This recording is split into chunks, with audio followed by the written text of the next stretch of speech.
नागपूर शहरातील यशोधरा नगर पोलिसांना मोठं यश मिळालं आहे। 1.5 वर्षांपासून फरार असलेल्या कुख्यात आरोपी वसीम खानला अखेर अटक करण्यात पोलिसांना यश मिळालं। वसीम खानवर नागपूरसह इतर राज्यांमध्येही अनेक गुन्हे दाखल असल्याने पोलीस त्याच्या शोधात आहेत।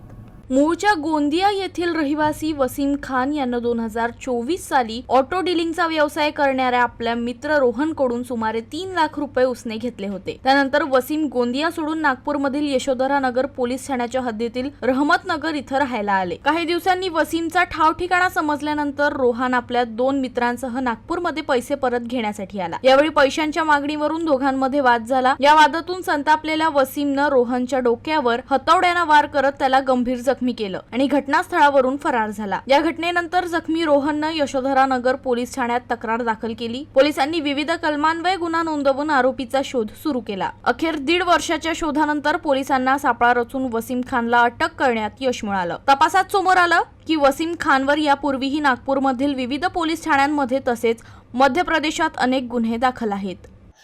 त्याचं आम्ही लोकेशन घेतलं तांत्रिक पद्धतीनं।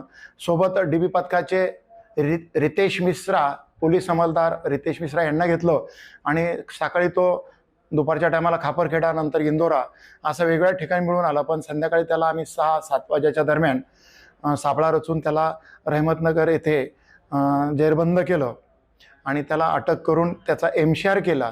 त्यानंतर तपासामध्ये मेडिकल सर्टिफिकेट आल्यानंतर त्याला 118(2) हे कलम लावलं आणि त्याचा एमशीआरवर आज रोजी त्याला एमशीआरवर पाठवलं आहे।